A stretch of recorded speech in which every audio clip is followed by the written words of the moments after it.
तो Shukla chemistry classes में आपका स्वागत है। तो देखिए, आज हम लोग एक important topic allyl halide, benzylic halide, vinylic halide और एराइलिक हैलाइड, ये क्या होते हैं, क्योंकि इसमें बहुत कन्फ्यूजन बना रहता है। तो आज हम लोग इसी टॉपिक पर इस वीडियो में चर्चा करेंगे। तो चलिए प्रारंभ करते हैं ये टॉपिक। तो देखिए, जो और आपका कंपाउंड जो sp3 मतलब कार्बन और हाइड्रोजन के बीच में, हाइड्रोजन फ्लोरीन, क्लोरीन, ब्रोमीन कुछ भी हो सकता है। तो ये जो देखिए, इसको बोलते हैं एल्किल हैलाइड। इसमें एल्किल हैलाइड में क्या होता है कि हाइड्रोजन जो है ऐसे कार्बन से जुड़ा होता है जिसका हाइब्रिडाइजेशन sp3 होता है। तो अब आप यहाँ देख सकते हैं कि ये देखिए, ये हाइड्रोजन इस कार्बन से लगा है जो कि 4 सिग्मा बॉन्ड है। तो 4 मतलब sp3 हाइब्रिडाइजेशन। और यहाँ पे डिग्री निकालने का जो फार्मूला है वो 3 - n है, जहाँ n हाइड्रोजन परमाणुओं की संख्या है, नंबर ऑफ हाइड्रोजन एटम होता है। तो देखिए, 2 हाइड्रोजन है तो 3 में से 2 घटाएंगे 1 आएगा। तो ये प्राइमरी है। इसमें देखिए 1 हाइड्रोजन है तो ये सेकेंडरी है, और इसमें एक भी हाइड्रोजन नहीं है तो ये टर्सरी है। 3 - n फार्मूला। तो जो एल्किल हैलाइड होता है या हेलो एल्केन जिसे बोलते हैं, वो उसमें जो हैलोजन होता है वो ऐसे कार्बन से जुड़ा होता है जिसका हाइब्रिडाइजेशन जो है वो sp3 है। मतलब ये कार्बन जो है 4 सिग्मा ये है, हैलोजन के अलावा 3 अदर सिग्मा होते हैं। तो ये प्राइमरी, सेकेंडरी और टर्सरी होता है। हम लोग यहाँ पे देखते हैं एलाइलिक और बेंजाइलिक। पहले एलाइलिक और बेंजाइलिक क्या होते हैं, इनको एक साथ रखा हूँ। तो एलाइलिक और बेंजाइलिक दोनों ऐसे कार्बन होते हैं जो sp3 हाइब्रिडाइज कार्बन एटम से, और वो कार्बन कार्बन देखिए, कार्बन कार्बन मल्टीपल बॉन्ड्स के अगले कार्बन, ये देखिए कार्बन कार्बन डबल बॉन्ड है तो उसके अगले कार्बन पर हाइड्रोजन लगा होता है।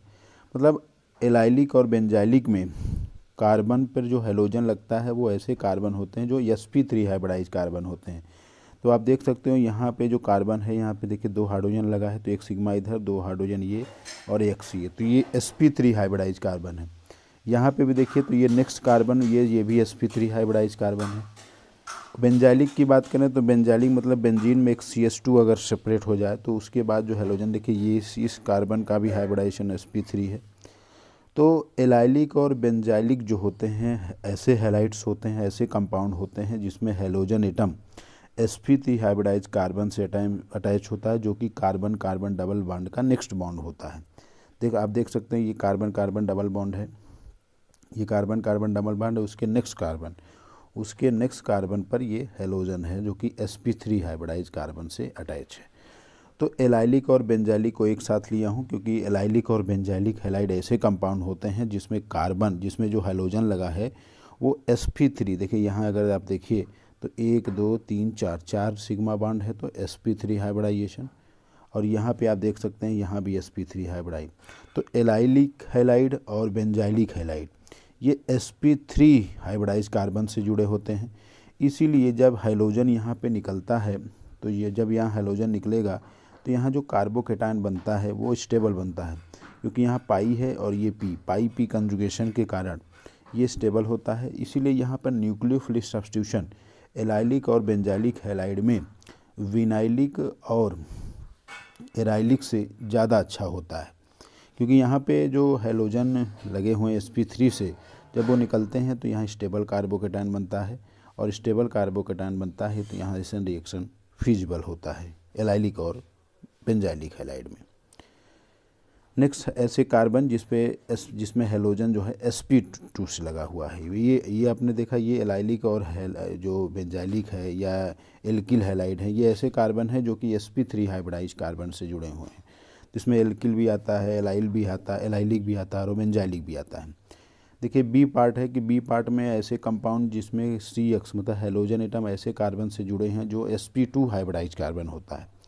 sp2 हाइब्रिडाइज कार्बन में आते हैं विनाइलिक हैलाइड और एराइल हैलाइड। तो विनाइल हैलाइड और एराइल हैलाइड में क्या होता है कि हैलोजन उसी जो कार्बन कार्बन मल्टीपल बॉन्ड्स हैं उसी कार्बन से जुड़ा होता है, लेकिन आपने पीछे देखा वो कार्बन नेक्स्ट कार्बन से जुड़े होते हैं। तो अगर मैं यहाँ पे संकरण देखूँ तो देखिए 1 2 3, क्योंकि पाई बॉन्ड हाइब्रिडाइजेशन में पार्टिसिपेट नहीं करता तो यहाँ पे sp2 हाइब्रिडाइज कार्बन है, और ये sp2 हाइब्रिडाइज कार्बन है तो ये विनाइलिक होगा, और अगर बेंजीन में लगा है तो इसे एराइल हैलाइड बोलते हैं। तो यहाँ पे आप देख सकते हो यहाँ भी संकरण sp2 है। तो जो विनाइलिक हैलाइड और एराइलिक हैलाइड होता है, यहाँ पे कंजुगेशन होता है, रेजोनेंस होता है। रेजोनेंस के कारण क्या होता है कि ये जो सिंगल बॉन्ड है वो डबल पार्शियली बॉन्ड, मतलब इसमें पार्शियली डबल बॉन्ड करेक्टर आ जाता है। तो डबल बॉन्ड करेक्टर आने के कारण इसका स्ट्रेंथ बढ़ जाता है, क्योंकि सबसे ज़्यादा स्ट्रेंथ ट्रिपल बॉन्ड का होता है, फिर डबल बॉन्ड का और फिर सिंगल बॉन्ड का।